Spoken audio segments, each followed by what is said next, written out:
You're listening to Oilersnation Radio, presented by the Nation Network. Subscribe for free on iTunes, Spotify, or wherever you get your podcasts from. Welcome, ladies and gentlemen, to Oilersnation Radio, episode 78. We are doing this all from our houses. You can't see this. You can't see this fair podcast listener, but I'm looking at. What the hell? Somebody's Dan, in a wind that tunnel. was Dan. You can tell by the movement. Sorry. So you guys can't see this if you're listening to the podcast, obviously, but the way we're doing this is on FaceTime. And is all of your guys' screens moving around right now? Like, yeah, they get bigger. They keep getting bigger and smaller. I don't know what's going on here. As people speak, I think the app gives the person more credit. For sure it does. This is super weird. Super, super weird. But we're here. We're going to keep this going because we have to. So I want to start off by thanking our friends at Sherwood Ford the Giant, helping make all of this possible. Go ahead and follow them on Twitter at Sherwood Ford and on Instagram at Sherwood Ford _the Giant. Of course, you see the Nation truck out and about. Take pictures of it. Tag it with Nation truck. Deal? Deal. They're fine folks at Sherwood Ford. And I did see, according to ONHQ97 on Instagram, that the Nation truck is on the move to go pick up some booze. On the highway. It's on the highway. We are moving. We are moving, and we are shaking. Dan is still in a wind tunnel. And you're getting. I'm sorry. I like your playoff beard coming in, Dan. Yeah, it's there now. It exists. What kind of microphone are you using? I had to use my JBL microphone because my old iPhone ones are at my other house, which I'm not allowed to go to. Quarantine life, you know? You know, that's the way it goes. All I tried putting it behind my head so that the wind tunnel doesn't exist anymore.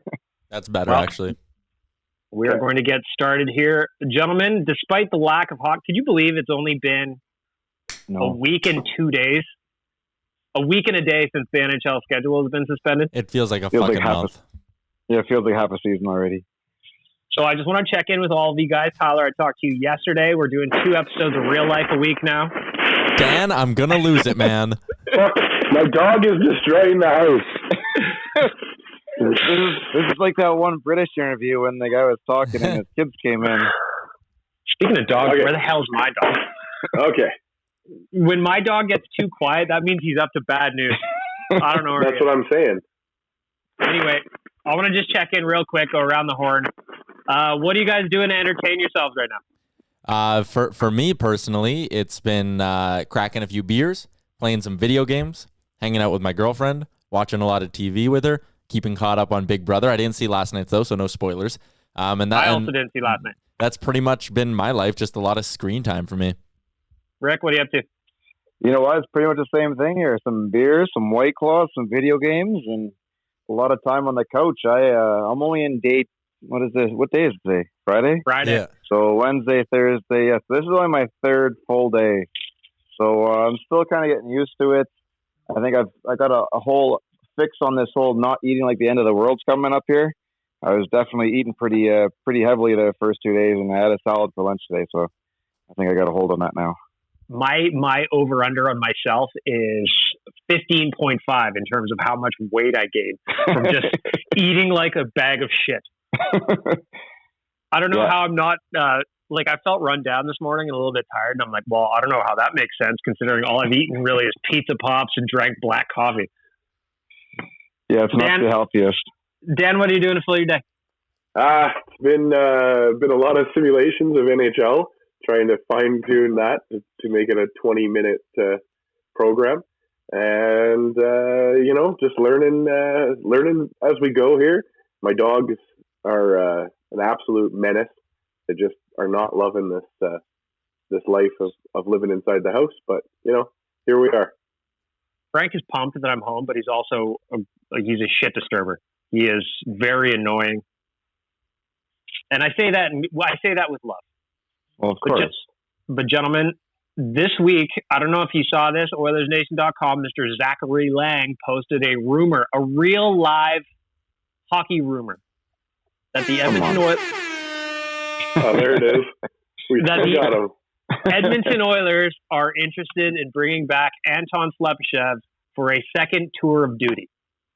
Now, I've got his stats open here. This past year with CSKA Moscow.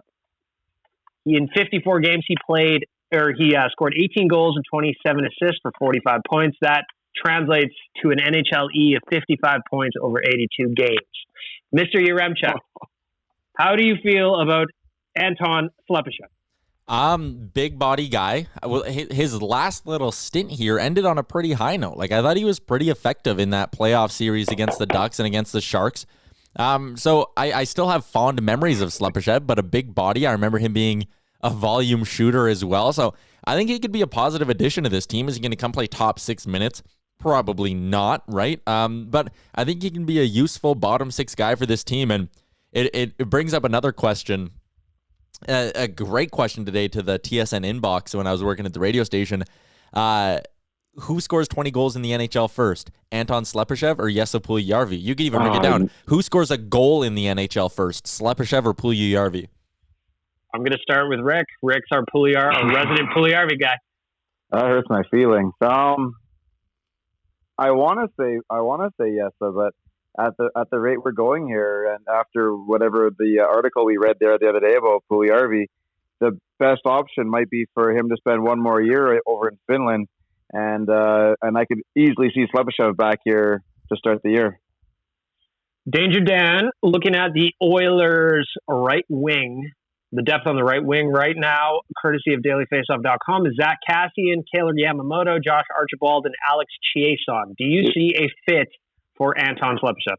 Oh, I think you nailed it right there, Bagmilk. The thing for Slepyshev is he's got to break through on that right side. I guess he potentially could be our 13th forward. Hey guys, didn't he play left wing when he was here? Was he not on the left side? I believe I remember him on the off wing. He is listed as a left wing. Yeah, he can alternate, but I think if his natural is the left side, there is some room to win a battle there. So 100%. Looking at the left side right now, we got Nuge up top with McDavid, Tyler Ennis on the second line, Andreas Athanasiou, and James Neal. Yeah, again, you got a guy that's 25 years old right now. He's going to be 26 by the time he gets to the NHL. I think that's a positive. I look at him like he's another kind of Gaetan Haas kind of addition where it's a scratch ticket, but you maybe know a little bit more about the guy than a Gaetan Haas that we did when he came in. Tyler, anybody on the? I like Gaetan. I like Gaetan better. Just rough here. Tyler, any room on either wing? Slepyshev is a right-handed shot, listed as a left winger. Frank, I'm going to take that squeaking. Of course, you have to get the squeaking ball, man. Do you see a spot on the wings that could be his? Here's the thing. Like you mentioned the right side depth there. We're going into a summer for the Oilers where cap space is going to be very important, especially when you consider that due to the outbreak here, due to the suspended season, the cap probably won't go up very much. So every little way the Oilers could make money is a huge benefit for them. In my opinion, if you sign Slepyshev, let's say it's $800,000, $900,000, right? Because it's probably not going to be a ton of money. Can't he replace Chiasson? Can't he replace Chiasson and save you $1 million if you find a team to take that deal? Well, I've got a what would you do Wednesday, Saturday edition about Slepyshev going on, and that would be my pick as well. Because Chiasson, if you can move on from him, get off that the 2.25 or wherever he's at on the fourth line, then I think you got to do it, right? Well, the thing is, though, hasn't the only detractor here been said that we don't know how much Slep wants? That he might want too much? Then that's just it. That was Bob Stauffer tweeted. What's he getting paid in the KHL? How does that transfer over? I mean, it's a handful of rubles. Do those checks cash? So Bob Stauffer chimed in on this because it was Jim Matheson who kind of kicked things off, and he said some discussion out there about Slepyshev. He had a really good year with CSKA Moscow in the KHL. Oilers still control his rights. Contract is up in Russia. Makes sense for 2021, but price point has to make sense. So since we're talking about contracts, and Tyler mentioned that the cap is probably going to stay flat at best, what would be a fair deal for Slepyshev? I wouldn't go any more than $1.50 for him. Like $1.5 million for a guy with a little bit of upside, but that can probably, like at worst, he's your 13th forward. At the expected sort of area for him, I think, is a very useful bottom six winger. And if he gets chemistry with someone, maybe he's a 15 goal guy, right? So I think $1.5 million for them is fair, something similar to what you're kind of paying Josh Archibald, right? Anybody disagree with that? No. I was just gonna say I find it hard to get to that number just because the guy hasn't shown that he can put it up consistently in the NHL. I guess I don't know. It's tough. So I think 1.5 is not that much of an overspend, so I'm not worried about it that way. But looking at it from his point of view, if his NHL expected numbers were 55 points, yep.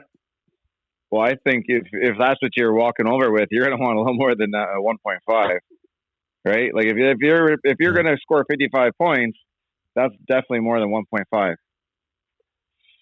And it'd be interesting. Like, I wonder if he's a guy who's got a little bit of jam going, a little bit of confidence that maybe he does take a 1.5 or something like that on a 1-year deal as a bet on himself.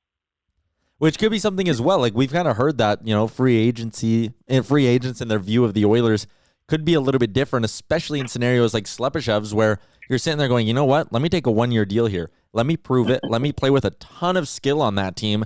And maybe the summer after that is when I get my 2-3-year deal that's worth a total of $6 million or $6.5 million. I'm down with that, but it's just the only thing you got to consider, though, is he's probably getting offered real money when it comes to staying in Russia. Yeah, probably. And the other thing to keep in mind with all this is if you want to bring Slepyshev in for $1.5 million, I think you want to be really, really certain that he's better than potentially someone like a Cooper Marody or a Tyler Benson who would be on their ELC. Because if we're looking at Puckpedia.com to see where the free agents are, again, Chiasson's still got 1 year left on his deal. But then we start looking at guys like Gaetan Haas is going to be a UFA, but that doesn't really have an impact. Riley Sheahan's a center. Tyler Ennis is a UFA. Patrick Russell is a UFA. So there are some bodies that could come off. And we're still all hoping that somehow we can get rid of Russell and Neil, right? Well, okay. Let's move on to that because that's a question I have. Because if the cap is going to stay flat, it seems like that's what the NHL's goal is. Do you think that, despite what the CBA says, that they would come out with a compliance buyout? Nah, the PA would be so pissed at that. Think so? I agree with you, but I just think like under the circumstances of just how weird everything is, like this is an abnormal situation that there would have to be compromises on both sides, no? I think maybe if you get to a point where it's like you get a compliance buyout, but it's one of those where like you're still like the Oilers would still have to pay James Neal the real money left, but can get out of it, in which case I don't know, considering the state of the economy and all that, how many owners would be happy signing a check? Even Daryl Cates, how happy would he be signing a check for $30 million just to get James Neal off his books, right? I think that's something to remember in all this as well. But if they did get a compliance buyout, I think it'd be pretty easy to circle James Neal as the one that most fans at least would want to see gone. I still can't see that happening though, especially when we're this close to a new CBA coming. I don't know. There's still the magic. There's still the magic of him being able to, of Holland being able to move one of them, if not both. I think Russell will be easy to move. So do I. I also think Russell would be easier to move. And as we saw last summer, old Uncle Ken pulled off a trade just getting James Neal that nobody probably expected anyway. So these guys are all going to have to get creative because everybody's in kind of the same boat. And again, a big black eye for the Oilers right now is they still have $4.5 million, almost $4.6 million in just dead cap space next year with this Kara buyout, the Puljujarvi buyout, and what is left on Milan Lucic's deal. Gonna be interesting. A lot of guessing. A lot of hard work for him, that's for sure. It's not going to be easy summer. Somebody's got calculators, and the batteries are being changed heavily because there's a lot of math going on. A little bit earlier, we talked about Jesse Puljujarvi. Wrote about him yesterday at Oilersnation.com. His coach came out and said that the kid played nearly a perfect season in La Liga. The quote was, "He played nearly a perfect season. There are many people who told him what he should and should not do. But Jesse made the perfectly right decision when he decided to return to a familiar club where he played a big role. This season has definitely restored his joy of playing, self-confidence, and the feeling that he is important. The next step for Puljujarvi will be to develop the details and skills to strengthen his mental, tactical, and technical foundation of his game." My question to you, gentlemen, does that sound like a quote but from a man who's making a pitch to bring him back? I can see it. I mean, I've always said that there's going to be an opportunity come this summer that they can have that conversation if he has this right type of season, which he has. I believe the coach also said he's perfect. The situation for him is to have one more year over there, is it not? Yep. Yeah. So I don't know. Maybe he's just trying to lay the groundwork to help Jesse get back here, and just in general. But I've always said from this time last year that there's going to be an opportunity for them to have a conversation, and once they get over the hard feelings and the whole season of being away, it's a little more open than it was last year. Dan in the wind tunnel. It feels weird that we're talking about Jesse Puljujarvi needing to develop more, and that's coming directly from his head coach. I understand it. I get it that we as a team really hurt his development going forward. Loving seeing Frank right now. I think a lot of it was he had to mature too, right? He had to get older. Yeah, 100%. I mean, and we're not talking about a kid that's 26 here or anything. He's 22 years old, going on 22 years old right now. So and a young version of that too. Yeah, 100%. So I don't know. It's frustrating. The whole fucking Jesse Puljujarvi saga has just been super frustrating for everybody. I know us involved too, but it's it'll be interesting to see what happens here. But 100% bag milk. It does sound like a coach that's trying to bring back a player for another year. Especially the parts in his quote where he was like, he's the most popular player here, blah, blah, blah. Fans love him, all that. It's like, okay, well, you're clearly just pushing for this guy to come back because he's good for your business and good for your team.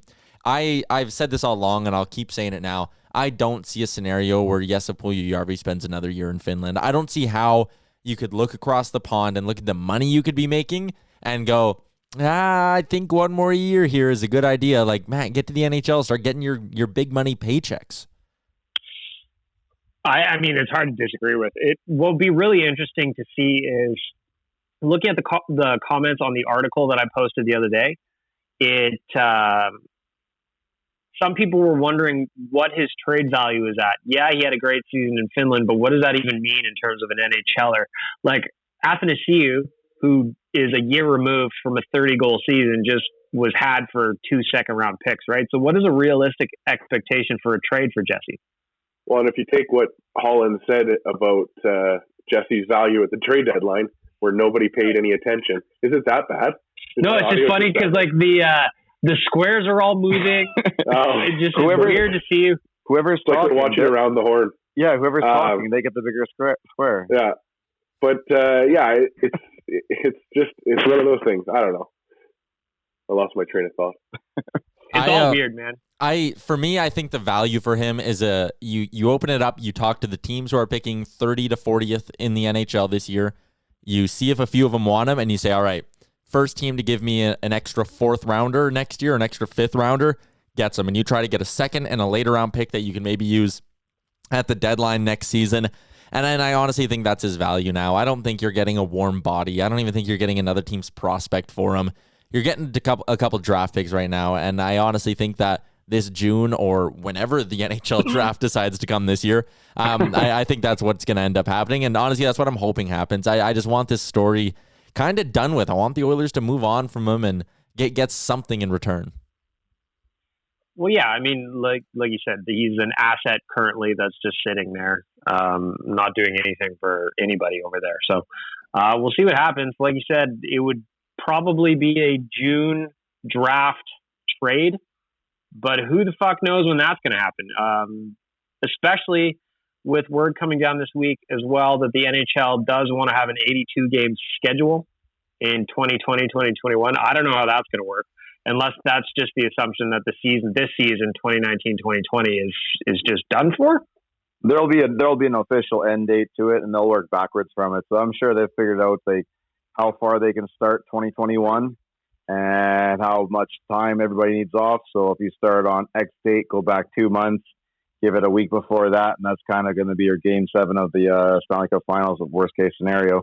So I think they've figured out where they want to start next year, and then they'll work backwards to figure out the rest of this year, if we get anything else this year. The big thing that I think will change, the big factor that I keep going to when you determine how much time they need off, if they go with a potentially shorter off season, let's say it's only, like Rick said, maybe it's 8 weeks, maybe it's even 7, like it's a quick turnaround for a lot of teams.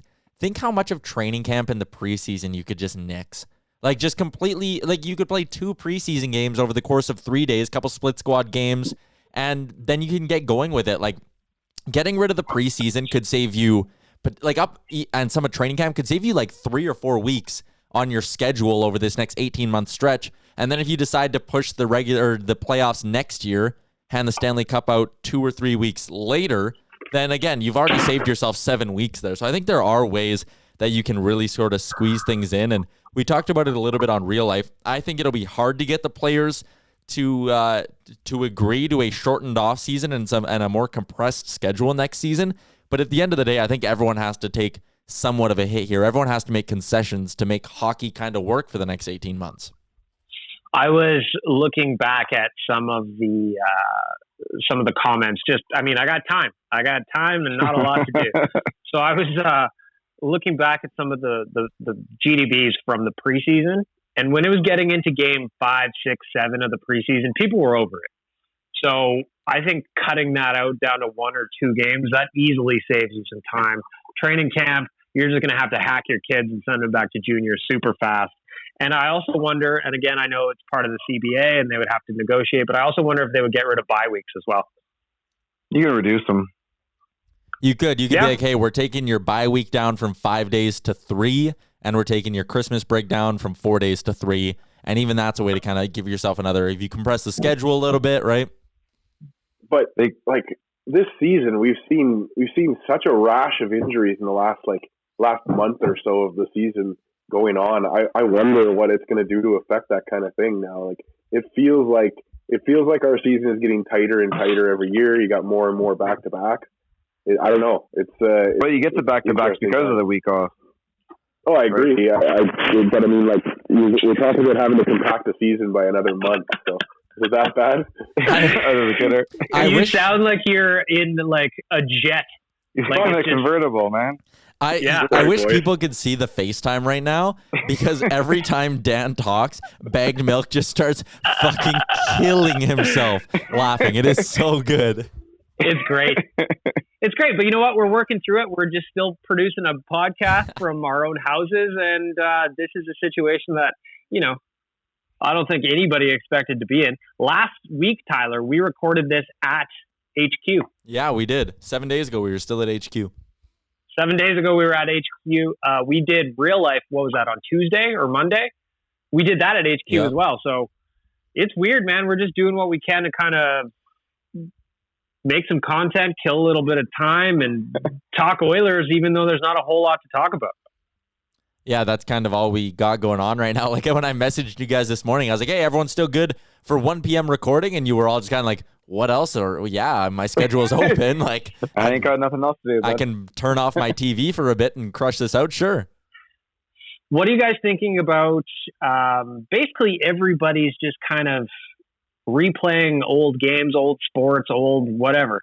Are you guys getting into it, or what are you thinking about the replays? I'm not. I like them. I like you them. go, Rick. Oh yeah. No, I like them. They it's a little bit of stuff that people haven't seen before. I mean, for Bagged Milk and myself, we're a little bit older, so those '90s Oilers Devils games, we're quite fresh for those ones. But I was watching Pittsburgh and the Oilers yesterday, Gretzky and Lemieux, and it was kind of cool to watch that. It's I don't know. It's weird. Like I think 6:30 Ched tonight is playing a game from February.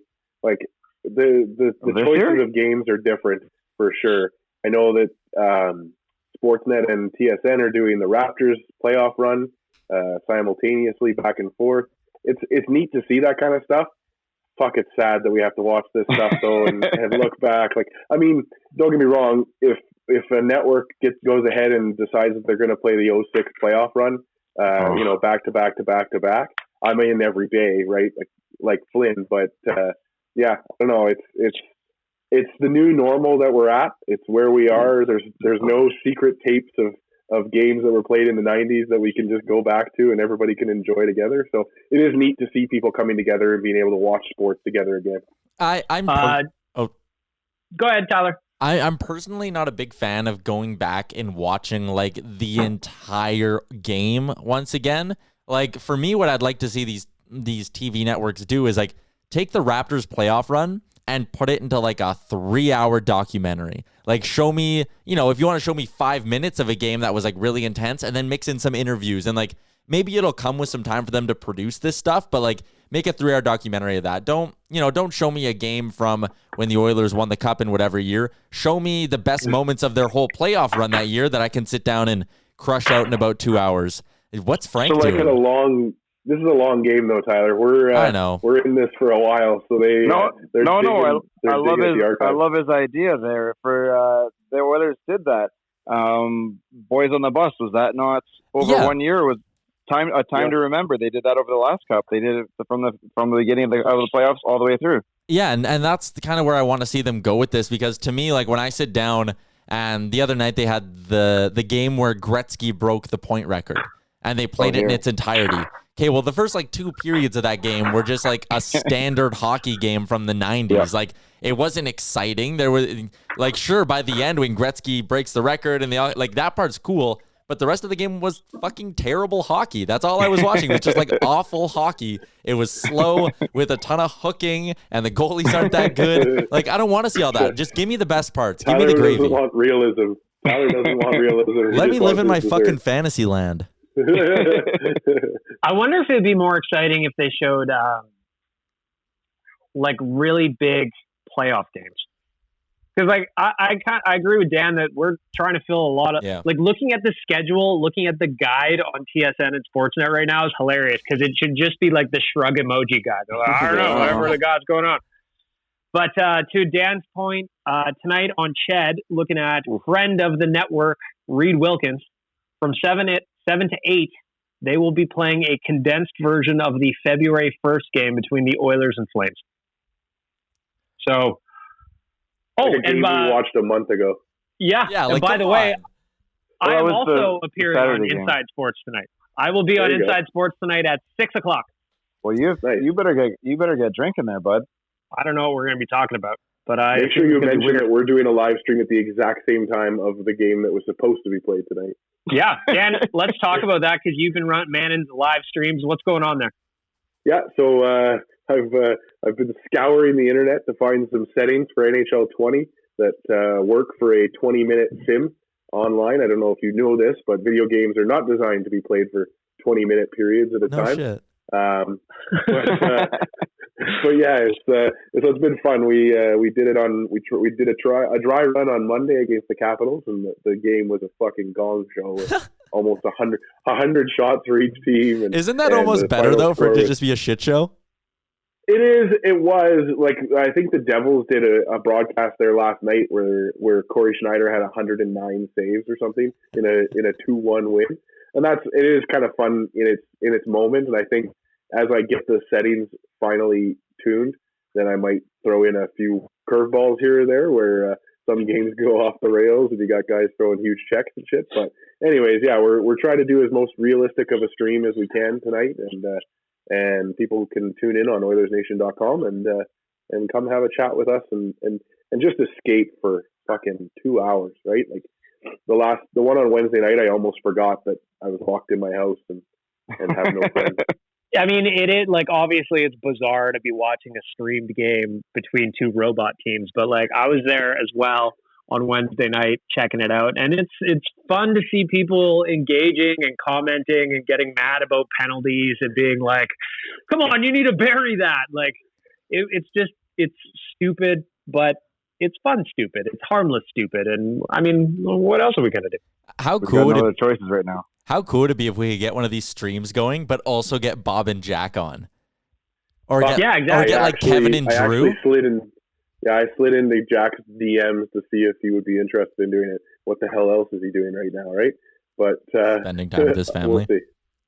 Yeah, or just quarantine in general. But but that gets boring. Nobody wants to spend this much time with family. Like, let's be honest. No. Right? Very fair. My dog is currently destroying his brother's bed, so yeah, I've got a dog who's also got problems here, and he's staring at me like, he's like, "What do I do, man?" Can't figure out why you don't leave the house anymore. Yeah, honestly, he's super confused. Plus, there's also the fact that just time has no meaning right now as well. Like, I'm up until 2 a.m. and then I wake up at 6 a.m. and I don't know what day it is. Like, it's so bizarre. When Tyler's like, "Oh, are you guys ready to do a podcast?" I'm like, "Is it Friday? I don't know." Which podcast, boys? Yeah. Super bizarre. But we're here. And honestly, we got a lot of good feedback, just especially in real life, from just people being happy that we're doing something. People are bored.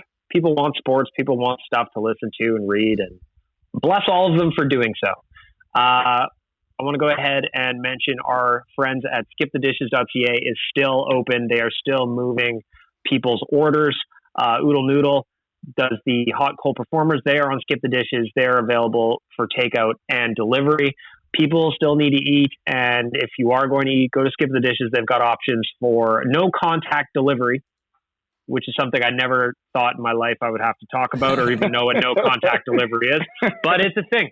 If you want, you can get the people to leave your order at the door and just leave. And just leave. And you don't even have to look at them. Animals. You don't even have to look at them. It is a wild, wild scene out here in 2020, and it's only getting weirder. But go to skipthedish.ca because you still do need to eat. I'm probably going to hit them up this weekend because, like I said, I am eating so poorly.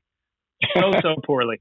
I was proud of myself the other day for not eating the whole pizza in one sitting. I spaced it out. I did half, and then I did another half a couple hours later. So I was pretty happy with myself there. But, we're going to get the old Corona 15. We're going to all gain 15 pounds, and we're going to be a little bit jollier when we're allowed to leave the house. You know what I mean? Yeah, I figure out there's 5 meals in a day right now. This is incredible. There's 5 meals. Right, Frank? There's 5 meals in a day. Frank agrees with 5.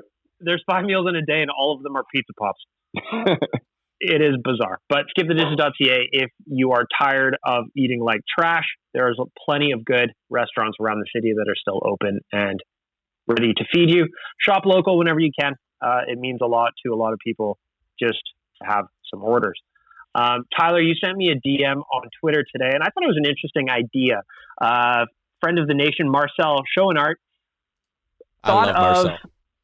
Yeah, he's great. He's a great follow. His tweet says the Oilers need a ring of honor type of thing for players that deserve recognition, maybe a small ceremony, but not necessarily a number retirement. So I'm curious what you guys think of the idea. There's a bunch of, I'm thinking the Leafs have something like this, I believe. Baseball teams, I know. So does anybody have both though? I think the Canucks do. The Jays have both. Do they? Okay. I think the Canucks do both. Don't the Canucks just retire everybody's number when you leave that organization? They do have a ring of honor as well as they do retire jerseys. So you can still use the jersey numbers in the ring of honor, but you can't in the retired. Yeah, gotcha. The ring of honor, I think, doesn't even have your number. I think it's just like your name or whatever, or maybe it does. But yeah, it's not retiring your number. Maybe just a nice picture of you. You know what I mean? It's a good way to retire like coaches' names and stuff. Like Pat Quinn, I think, is in their ring of honor. Yeah. So bringing this into the Oilers, let's assume yes. Let's have a ring of honor. Let's look at honoring some of the guys that maybe don't necessarily deserve to have their number up in the rafters, but do deserve a shout out anyway. Is there anybody that kind of comes to mind when you talk about something like this? I'm going to go ahead and get it started. I don't know if Ryan Smith's number would go up in the rafters, but he would definitely go in a ring of honor. I would say he belongs in the rafters myself. Yeah, go ahead. Well, yeah, I don't know. I feel like for a guy, he defined our team for an era. He was the heart and soul of this team throughout a lot of shit years. Yeah, I would say if he's not in the ring of honor, I would like to see his name in the rafters. But for sure, he's somewhere in the honor of the system. I would put a name forth of Fernando Pisani. That would be my ring of honor option. Yeah, when it comes to Fern, as much as we love Fern, if it wasn't for that 1 year, you still putting him up there. If it wasn't for the playoffs, you're still putting him up there. You got to set some sort of a standard for getting there too, right? But I think that's part of the fun of the ring of honor is that there doesn't need to be a standard. Just fucking do it. Okay, I'm down with that then. He's one of those guys that if anybody says to you, Fernando Pisani, you think Edmonton Oilers Stanley Cup playoff run. That goal in overtime, that shorthand goal in overtime. What about a guy to me that would make a lot of sense for something like this? Again, going back to 2006, is Dwayne Rolison. Yep. Yeah, 100%. Was a major part of getting the Oilers to the Cup Finals in the first place. And if we're doing a photo, my photo of Roley would be him throwing the puck up and batting it out with his paddle of his stick, which was endlessly stressful, but he got really good at it. And it also spawned one of the greatest goals I've ever seen, where he did it to Mike Pekka and got a breakaway and scored. Was that in the playoffs against Anaheim? Did he bat that one, or was that just like the crazy backhand pass? He batted that one. Crazy. I'll never forget it as long as I live. I would look up for a highlight, but it's weird looking at 2006 highlights because it's filmed on a potato. Oh yeah, Not used to that. It's awful. The other day I was sitting with my girlfriend and I was like, "Do you remember very much of the 06 Cup run?" And she was like, "I don't even really know what you're talking about." So I went back and I went through all the series with her because she didn't live here at the time. So I went through all the series with her and explained to her all the big moments, and we had a great time. And yeah, that Rolson goal to Pekka, I want to look that up now. Did she have as good of a time as you, Tyler? No, probably not, but whatever. I still get excited thinking about that Hemsky goal in Game 6 against Detroit. Yeah. It solidified us going on. Like, there was this, we're in the playoffs. Holy shit. Oh my God. We just won a round. Like, I was very confident going into Detroit anyways, just because they were so old and Calgary had beaten them 2 years ago anyways. So I figured we could do the exact same thing. And then we get through and do it. And holy hell. That Pekka shorthanded goal, I just watched it. He didn't bat it. He backhanded it. How dare you? How dare you ruin this for me? You ruined the memory. Why do you got to strip memories from me now? I'm waiting for Bag Milk to hang up and walk away. I might. I've been told I have to shovel a big chunk of snow that's like a frozen ice cube so that they can start replacing siding. So I might just go do that. You guys finish this by yourself. Well, I'll tell you this. As much as Roley would deserve it, he still wouldn't be in my first top 5 of entries. I think my number one, if not, I think I'd be number one. I'm going with number 39, Doug Waite. Yeah, that's a good one. I think Dougie gets in there a little before Smitty does. I think Dougie was the bigger brother to Smitty when they were here. And I think, Dougie was just a little bit better of a hockey player all around. How dare you tweet that goal at me right now, Tyler? It's up for people that want to watch it. Bullshit. This is bullshit and a travesty. Getting back to the Ring of Honor, who else deserves a spot there? A couple guys in the 90s. I got a list of 5 right now that I think need to be in there. I agree with Rick on Doug Waite. I agree with you guys on Ryan Smith. I'd have Ales Hemsky in there. I'd have Kevin Lowe in there, and I'd have Craig McTavish in there. To me, that's Kevin my Lowe, solid list of 5. Lowe probably should be retired, yeah. I still don't know why he's not, to be honest. Like, I get the Hall thing, and then as soon as Hall left, it's just like, all right, give out that number like it was no big deal for 100 years. It's still very weird. Wait till he takes it back in August. Look at the top. I don't think Kevin Lowe gets his name retired or his number retired until he leaves the organization, which may be when he heads into the grave. But I just think I think he's like afraid of the optics there. Yeah, that's fair.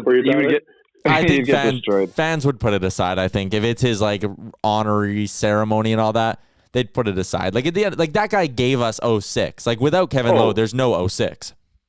I don't disagree at all. He absolutely robbed some teams that year, but I just think for himself, I think it makes sense for him to just wait until he's outside the organization. For the sake for the sake of me doing a social media post, is our consensus, if we had to come up with a consensus or like a group on this podcast, Waite, Smith, Hemsky, Lowe, and Mac T, is there anyone missing from there? I'm looking at the Oilers. Cujo might be in the conversation. I'm looking at the Oilers' top scorers in franchise history, and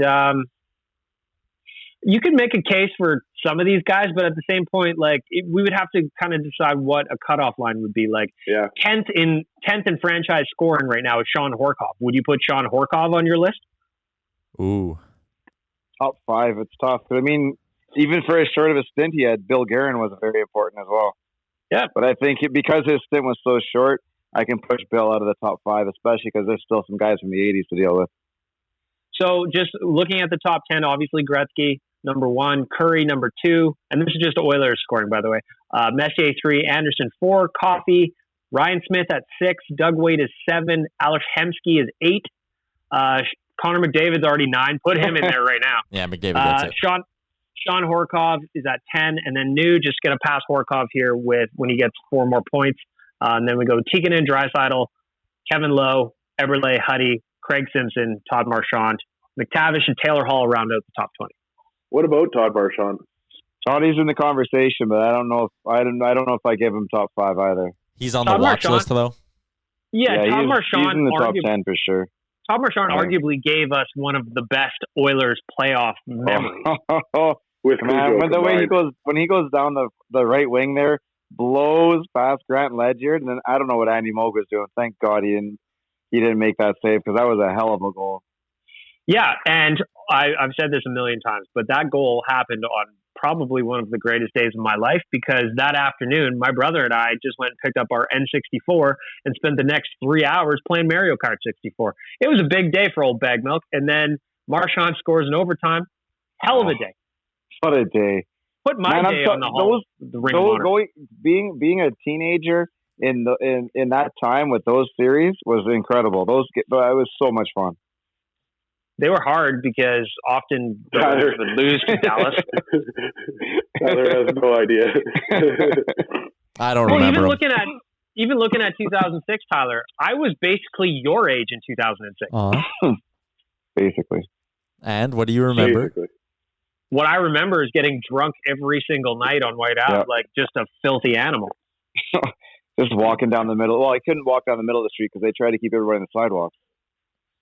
And also, very glad there was no such thing as social media in 2006. Yeah, that's good. Because there's a lot of us that probably would have lost employment during those post-game celebrations. Yeah, there's a lot of weird shit going down out there. What about a guy like at number 23 on the all-time list? Not a big score for the Oilers, but he did play 795 games with the team. Kelly Buchberger. He was a leader, right? He's captain. As a Tikkanen maybe as well? Yeah, just outside the top 10. Any love for Zdeno Seeger at 46. He signed an autograph for me as a young man, so I say put him in strictly for that. What about Big George's? Yeah, LaRock. I would put George in because of what he meant to fans of the team and the city in general. Yeah, he went above and beyond. And George LaRock's biggest hits on Power 92.5. I remember when you guys taught me about that. Hell of a day.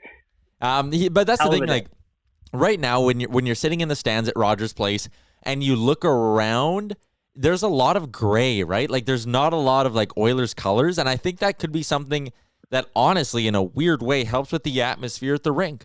Is just having like some Oilers history kind of more openly available to the eyes. Like the two areas I sit in at Oilers games, where I'll usually get tickets, you can't even see the banners, like the retired numbers. So it'd be cool to have some more history kind of all around you and on the concourse and stuff. But doesn't that feel like it's like a design choice that they made to not make us Oilers centric, which we are, but to try and make it less Oilers centric? Yeah, and I'm saying that's bullshit, and let's change it.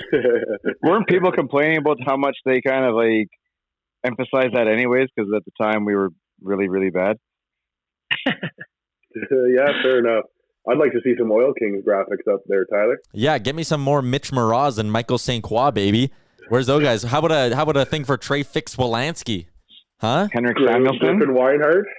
Hey, man, don't even fucking talk shit about Griffin Reinhardt as an Oil King. Low Tide says it at least once a month, but that series against Portland, they didn't even put the puck in his corner. They would only dump it in to the other side because they were concerned with Reinhardt even touching the puck. That guy was dangerous. You say 2 first-round picks dangerous? Hell yeah. Matt Barzal would have gotten blown up by that guy in the WHL.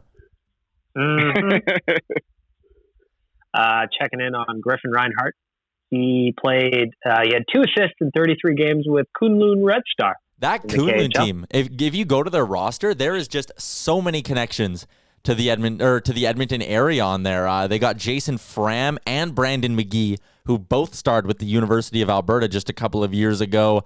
And I don't want to say there's even a couple other Edmonton sort of connections or Alberta connections on that squad. One Gilbert Brûlé. Yeah, there's Gilbert Brûlé.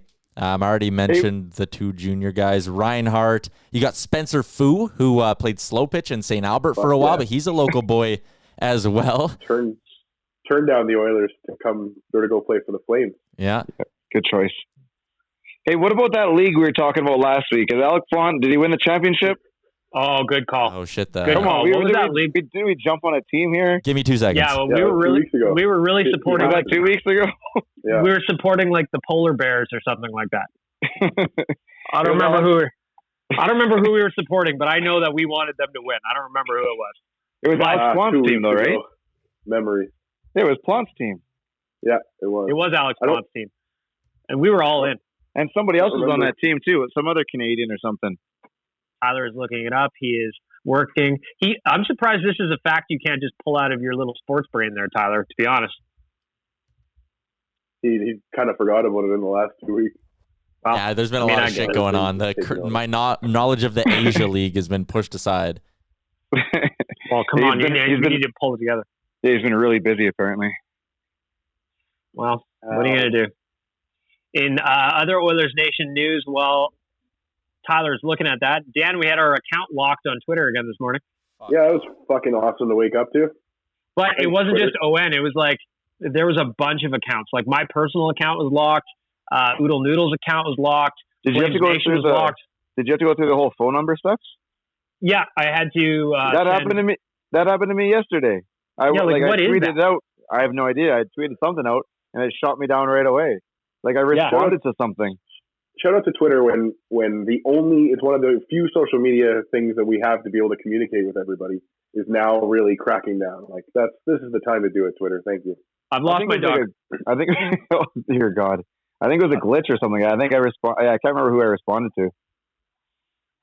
Yeah, and shout out to Chris the intern for coming through in the clutch and producing all kinds of unlock codes. And he's asking me, he's like, why is my phone number still on some of these? I was like, hey, you think you can leave, but you're not going anywhere. Dude, we got your password. That's all we changed.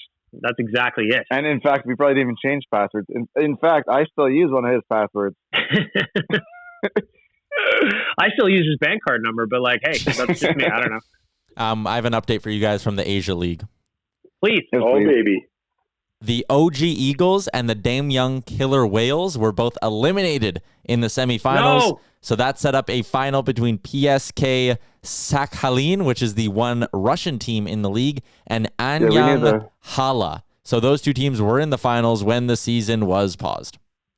Oh, the season was paused. Oh, no. Yeah, and the Russian team is still ready to go. Yeah, the Russian team has already crowned themselves champions. There were 5 Canadians in the league. Brock Higgs, Tyler Redenbach, Brett Parnham, Nick St. Pierre, and Drew McIntyre between the pipes. Is Alex Plant not considered a Canadian? Yeah, what's going on here? He's got dual citizenship, doesn't he? Yeah, that's what it is. Oh, yeah, that's right, because he plays in the Olympics or something like that. Yeah. What's his other country Korea? of? I think it is Korea, yeah. Wow. Yeah, because he's been there now for like 4 years. Korean. Yeah, South Korea and Canada is his split citizenship. He's been playing with Anyang Hala since 2015-16. Well, shout out to noted South Korean Alex Plant. And if anyone can find a way for us to get a hold of him, we'd love it. Yeah, because we would love to talk to some people just in general. Buffalo would be amazing right now. Yeah, popping up on the screen. Absolutely. How many people can we even get on FaceTime? Do we know? Let's just start inviting more and more people. Like, we'll do an episode with like 9 of us. Just start calling people. We'll just go full Wu-Tang and have like 30 people on here. And the little squares would just be going fucking nuts. Yeah, man. Tyler, get your buttons ready because we are going to do a self-isolation version of the Oodle Noodle Hot and Cold Performers of the Week. Oodle Noodle is still open for... Frank, settle down, bro. Trying to pay some bills here. Do you have him programmed to bark every time you say Oodle Noodle? Let's see. Hang on. Oodle Noodle. Roof. He's just staring at me. Oodle Noodle is still open. All locations are available for pickup or delivery. You also will get 15% off your pickup order. So all you got to do is give them a call, let them know what you want. They'll whip it up for you. You go pick it up, 15% off. Get the spring rolls. Get the spring rolls. Get the green onion cakes. Play the world's most delicious game of Frisbee. Do whatever you got to do. Maybe build a fort, have the spring rolls, and eat your way out. That's what I might do. I might do. If you think if they put in the comments, can I have Wanier's autograph? They'll get Wanier's autograph on their container. I don't know how they would be able to get it out of Wanier's airtight sealed bunker that he's in right now. Because I don't know if he is leaving his house ever. No, I'm pretty sure he's not. But maybe you could go get him like signed 50 boxes or something like that, just in case people ask. Should. Follow on Twitter at oodle_noodle and on Instagram at oodlenoodlegram. Order delivery at oodlenoodle.ca. All right, we're going to start with the veggies as we always do. The cold performer of the week, whatever that means to you at this point. Dan, I'm going to start with you. Your cold performer of the week. Okay, it's my own brain, and it takes a little bit of explanation, but I think we've all been watching a lot more programming than we're used to, and that's saying a lot. But for me, it's like whenever I watch a show now, I'm applying social distancing to it, and I can't stop. And so I'm like, holy fuck, these people are shaking hands too much, or holy fuck, these people are hugging all the time. And I can't turn it off anymore. And I think it's a good thing. I think hopefully it's a good thing, for the future and the new normal that we're in. But yeah, my brain, cold performer of the week. Love having those buttons still active. Rick, your cold performer of the week brought to you by Oodle Noodle. Well, I don't know if anyone said it yet, but I'm going to blame it on this goddamn virus. Like, I like being at home sometimes. I like being away from people sometimes, but I realize as much as I like that, the exact opposite is there too. Like my Fridays, my Wednesdays, my Saturday nights, I'm usually around 300, 400 people, elbow to elbow. And as much as I get home, I'm like, hey, thank God that's over. I'm kind of sitting back wondering where that is right now.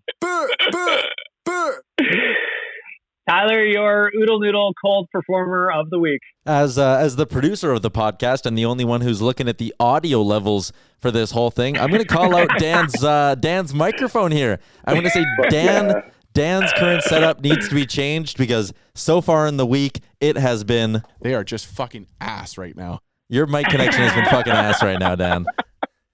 That's fair. The microphone takes it with the stride. It's a hell of a button.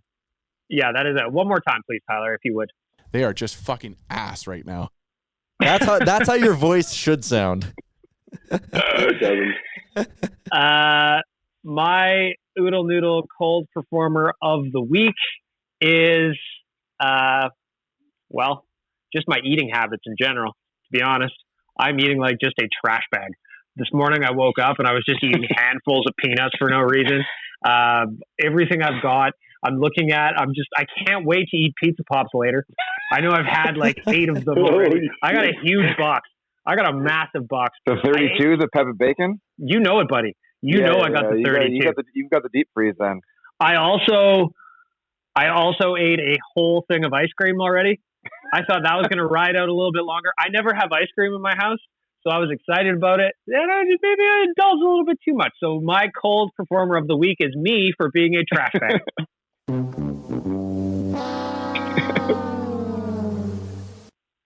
Tyler, I'm going to start with you for the dessert portion of the hot and cold performers brought to you by oodlenoodle.ca. Tyler, your hot performer of the week. You know what? My hot performer of the week is going to be my weekend coming up here. I got high hopes for it, even though I can't really do much besides sit around in the house. I got fun things planned. Me and my girlfriend are going to go head-to-head in beer pong, and I think I'm going to tweet out a poll asking people, who's going to win in this whole thing. I'll give her a 1.5-game spread as well, so I need to win this series in 6 games or sooner. And I'll live tweet some of the results. We'll have fun. I don't know, as much as it sucks that everyone's trapped inside, social media has been kind of fun to follow along on. So I'll say my weekend plans also combined with some of the good stuff social media has been doing over the last couple of weeks here, last week I should say, since everyone's been locked up. It's nice to see people making the most of it, and that is what I intend to do. Cash money. I'm just going to go ahead next because Tyler is piggybacking on my hot performer of the week. I'm going to say that quarantine Twitter and quarantine Instagram are unbelievable right now. The memes that are coming out, the dumb jokes, the TikTok videos that people are doing stuck in their house. I watched one that made me laugh this morning. It was a guy who's in his apartment by himself, and he was just cheersing to himself a glass of wine in the mirror. Off the mirrors? Yeah. Hit like 9 different levels. I will also add a secondary hot performer of the week is just airport rules. It doesn't matter. It doesn't matter what time of day it is. You go ahead and have some food. What's going on with Dan right now? Dan has got exploding octopi. I don't know what's going on here. Secondary hot performer of the week. Actually, I'll just make this my new one. Is just quarantine entertainment. You guys have been hilarious, and that goes for everybody. Can we get some posts later in the evening too, though, please? I found like around 6-7 o'clock, kind of out of steam. Everyone's like putting their stuff down. If we get like some late night articles. Yeah. Can we get some? Let's do some TikToks at night, and come on, let's keep this going 24/7. I agree because, like I said, Rogers Place, and I get crazy. Exactly, Dan. Dan, your Oodle Noodle hot performer of the week. I think I'm speaking for everybody here when I say this. It's all the people that are kind of coming together. The city of Edmonton is fucking killing it here at flattening the curve. All the nurses and the health professionals that are out there just slugging along with this shit, and yeah, I think it's just people in general. As we watch Frank get scolded, it's awesome to see the people that have been kind of just operating in the weeds all the time, getting the credit and the love they deserve. Put some respect on my name. Rick, your Oodle Noodle hot performer of the week. Well, unfortunately, Dan took part of it there, but I was going to say just the city of Edmonton. I was looking at the chart the other day for the amount of cases, and we're on a pretty flat line here, whereas, Calgary, Alberta, Canada, they're all on a much heavier, steeper curve. So I just want to say thanks to everybody for helping us out and hopefully getting us back to back to normal as fast as possible.